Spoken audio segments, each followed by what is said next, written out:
ഇതൊക്കെ അങ്ങോട്ട് പൊളിച്ചടുക്കട്ടെ. ഞങ്ങൾ ഇനി ഒന്ന് വിശ്രമിക്കട്ടെ. കുറെ കാലമായി ഞങ്ങൾ വിശ്രമമില്ലാതെ ഇസ്ലാമിനെ നവീകരിക്കുക എന്ന ഒരു റിഫോർമേഷൻ പ്രവർത്തനം ഏറ്റെടുത്തിട്ട് ഇനി വയ്യ. തൽക്കാലം ഇനി നിങ്ങൾ തുടരൂ, ഞങ്ങൾ ഗാലറിയിൽ ഇരുന്ന് കളി കാണാം. പ്രവാചകൻ ഇത്രയധികം കെട്ടിയിട്ടുണ്ട് എന്ന് പറഞ്ഞപ്പോൾ, 6 മുതൽ 60 വയസ്സുകാരിയെ പോലും വെറുതെ വിട്ടിട്ടില്ല എന്ന് പറഞ്ഞപ്പോൾ ഇവർക്കാർക്കും അങ്ങോട്ട് അംഗീകരിക്കാൻ പറ്റുന്നില്ല.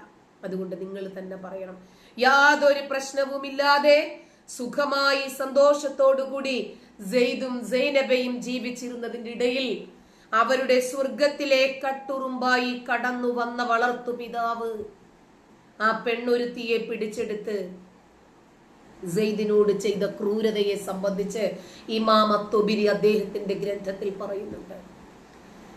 പ്രവാചകൻ സ്വർഗവും നരകവും ഒക്കെ കണ്ട് ബുറാക്ക് എന്ന് പറയുന്ന സുന്ദരിയായ ഒരു പെണ്ണിന്റെ പുറത്ത് കയറി സ്വർഗവും നരകവും ജെറുസലേമിലും ഒക്കെ പോയിട്ട് മടങ്ങി വന്നില്ലേ? അപ്പോൾ സെയ്ദിനോട് ചെയ്തതിൽ പ്രവാചകന് വല്ലാത്ത കുറ്റബോധം ഉള്ളിൽ ഉണ്ടായിരുന്നു എന്ന് മനസ്സിലാക്കുന്ന ഒരു സംഭവമുണ്ട്. സ്വർഗവും ഞാൻ കണ്ടു, നരകവും കണ്ടു. ഞാൻ സ്വർഗത്തിൽ നോക്കിയപ്പോൾ അതീവ സുന്ദരിയായ ഒരു ഹൂറിപ്പെണ്ണിരിക്കുന്നു. അവരുടെ സൗന്ദര്യത്തെ കുറിച്ച് വർണ്ണിക്കാൻ എനിക്ക് വാക്കുകളില്ല. അപ്പോൾ ഞാൻ ജിബ്രീലിനോട് ചോദിച്ചു, ജിബ്രീലേ, ഏതാണ് ആ പെണ്ണാണല്ലോ. നബി എന്ത് കണ്ടിട്ടില്ലെങ്കിലും അത് ഉറപ്പായിട്ടും കാണും. കണ്ണെന്ന് പറഞ്ഞാൽ എക്സ്റേയാ, ഒപ്പി ഇങ്ങോട്ട് എടുക്കും ഒരൊറ്റ കാഴ്ചയിൽ തന്നെ.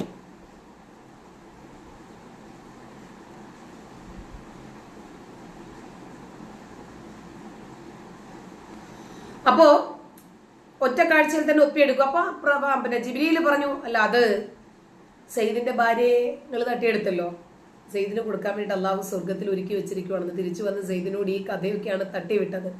തള്ളി മറിക്കാൻ പിന്നെ നമ്മുടെ തള്ളി നബി വലിയ പുറകിലൊന്നും അല്ലല്ലോ, തട്ടി അങ്ങോട്ട് വിട്ട്.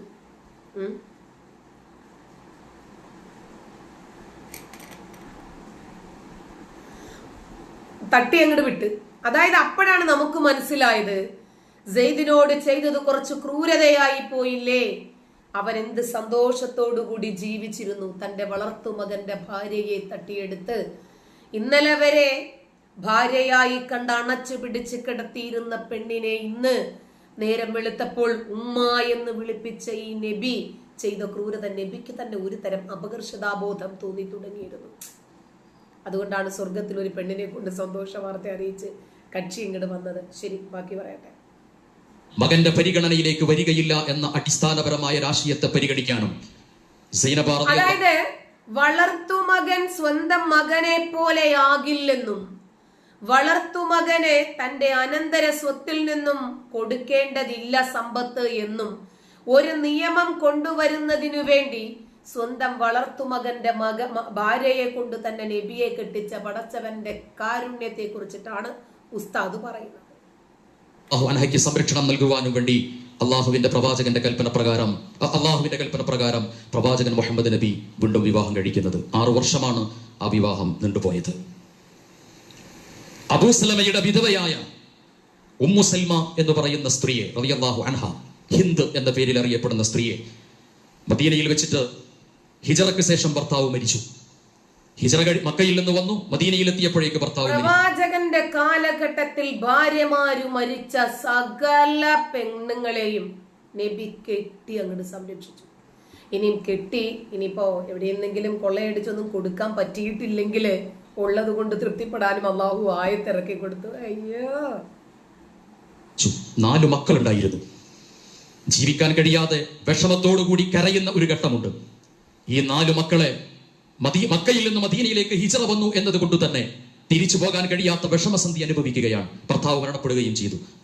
അനാഥ സംരക്ഷണത്തിന്റെ മാതൃകാ പാഠങ്ങൾ പഠിപ്പിച്ചു കൊടുക്കുക എന്ന ഉദ്ദേശപ്രകാരം പ്രവാചകൻ അനാഥ സംരക്ഷണവും വിധവാ സംരക്ഷണവും ഒക്കെ പൂർത്തീകരിക്കാൻ വന്ന നബി ഒരുപാട് കുഞ്ഞുങ്ങളെ അനാഥരാക്കി, ഒരുപാട് സ്ത്രീകളെ വിധവകളാക്കി.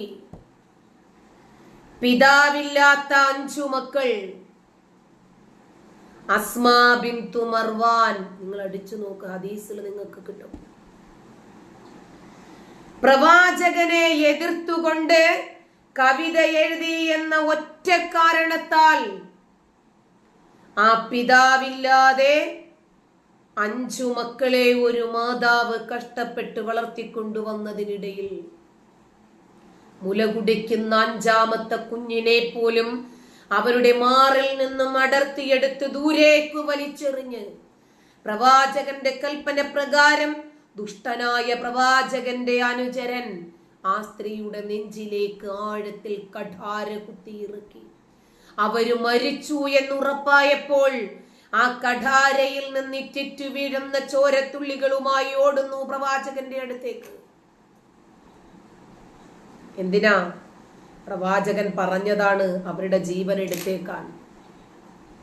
5 മക്കളെ അനാഥരാക്കിയ പ്രവാചകൻ അനുയായികളെയൊക്കെ വിളിച്ചിട്ട് ചോദിക്കുകയാണ്, അല്ലയോ അനുചരന്മാരെ, സ്വഹാബിമാരെ, നാളെ അള്ളാഹുവും അവന്റെ ദൂതനും തൃപ്തിപ്പെട്ടുകൊണ്ട് സ്വർഗത്തിലേക്ക് പ്രവേശിക്കുന്ന ഒരാളെ ഞാൻ നിങ്ങൾക്ക് കാണിച്ചു തരട്ടെയോ?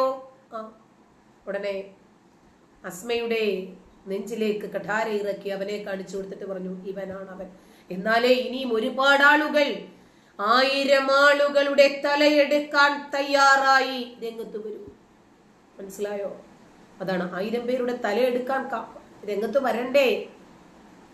അങ്ങനെ അവർക്ക് പ്രചോദനം നൽകുന്നതിന് വേണ്ടി അനാഥകളെയും വിധവകളെയും ഇഷ്ടം പോലെ സൃഷ്ടിച്ചു. എന്നിട്ട് അവർക്ക് സംരക്ഷണം ഒരുക്കുക എന്ന വ്യാജേന അവരെ ലൈംഗികമായി ദുരുപയോഗം ചെയ്യുകയും മറ്റുള്ളവർക്ക്, പ്രവാചകന്റെ അനുചരന്മാർക്ക് ദുരുപയോഗം ചെയ്യാൻ ഇട്ടുകൊടുക്കുകയും ചെയ്യലായിരുന്നു പ്രവാചകന്റെ തൊഴില്. ഭർത്താവ് മരണപ്പെട്ട സമയത്ത് ഉമ്മു സലമയെ അഥവാ ഹിന്ദ് എന്ന പേരിൽ അറിയപ്പെടുന്ന സ്ത്രീയെ നബി സല്ലല്ലാഹു അലൈഹി വസല്ലമ വിവാഹം കഴിച്ചു. ബനൂ മുസ്തലഹ് ഗോത്രം, ആ ബനൂ മുസ്തലഹ് യുദ്ധത്തിനു ശേഷം മദീനയിലേക്ക് മടങ്ങി. യുദ്ധ തടവുകാരിൽ ഒരാളുണ്ടായിരുന്നു, ജുബൈരിയ. അവർ മദീനയിൽ വന്നു. പിതാവ് ഹാരിസ് മോചനദ്രവ്യം നൽകിയിട്ട് അവരെ മോചിപ്പിച്ചു. നബി സല്ലല്ലാഹു അലൈഹി വസല്ലമ യുദ്ധ തടവുകാരി എന്ന നിലയ്ക്ക് ആ മോചനദ്രവ്യം വാങ്ങിയില്ല. സന്തോഷം കാരണം സന്തോഷത്തോടുകൂടി പിതാവിന് ജുബൈരിയ റളിയല്ലാഹു അൻഹ യുദ്ധ തടവുകാരിയായി പിടിക്കപ്പെട്ട ഒരു സന്ദർഭത്തിൽ പിതാവ് മോചനദ്രവ്യം നൽകിയിട്ട് സ്വതന്ത്രയാക്കാൻ വേണ്ടി പ്രവാചകന്റെ അടുക്കിലേക്ക് വന്നപ്പോ ഒരിക്കലും പ്രവാചകൻ ആ മോചനദ്രവ്യം വാങ്ങിയില്ല. നിങ്ങൾ കൊണ്ടുപോയി. ഈ മുമ്പിലിരിക്കുന്ന ആളുകളൊക്കെ ഉണ്ടല്ലോ, പൊണ്ണന്മാരാണോ മോയന്തന്മാരാണോ? തലയ്ക്കകത്ത് ആള് താമസമില്ലാത്തവരാണോ? പ്രവാചകനും പ്രവാചകന്റെ കിങ്കരന്മാരും കൂടി ബനൂ മുസ്തലഖ് എന്നറിയപ്പെടുന്ന ഒരു ഗോത്രത്തിലേക്ക് കയറി അവിടെയുള്ള സ്ത്രീകളെ പിടിച്ചു കെട്ടി ബന്ധികളാക്കി കൊണ്ടുവരികയും പുരുഷന്മാരെയൊക്കെ വാളിനിരയാക്കുകയും ചെയ്ത് അനാഥകളെയും വിധവകളെയും ഇഷ്ടം പോലെ ഉണ്ടാക്കി.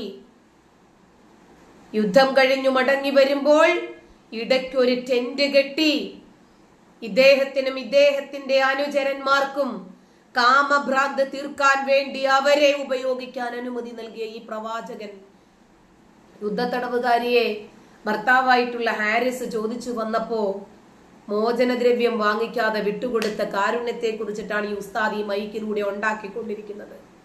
എങ്ങനെയാണ് അവര് വിധവയായത്? എങ്ങനെയാണ് അനാഥകൾ ഉണ്ടായത്? എങ്ങനെയാണ് ലൈംഗിക അടിമകൾ ഉണ്ടായത്? പ്രവാചകൻ വലം കൈ ഉടമപ്പെടുത്തിയ എമ്പാടും അടിമകൾ പ്രവാചകന്റെ കൂടെ ഉണ്ടായിരുന്നല്ലോ. എങ്ങനെയാണ് പ്രവാചകന്റെ കൂടെ അത്രയധികം അടിമകൾ ഉണ്ടായത്? എന്നിട്ട് പ്രവാചകൻ കാരുണ്യവാനാണത്രേ. കാരുണ്യത്തിന്റെ പ്രതിരൂപമാണത്രേ. എങ്ങനെയുണ്ട്? ഈ കാരുണ്യത്തെ കുറിച്ച് ചിന്തിക്കാനോ ചോദിക്കാനോ ആ മുന്നിലിരിക്കുന്ന ഒരാൾക്ക് പോലും കഴിയാത്തത് കൊണ്ടാണ് വീണ്ടും വീണ്ടും ഇവർ ഇതേ കല്ലുവച്ച നുണകൾ പറഞ്ഞ് സമൂഹത്തെ തെറ്റിദ്ധരിപ്പിച്ചുകൊണ്ടിരിക്കുന്നത്.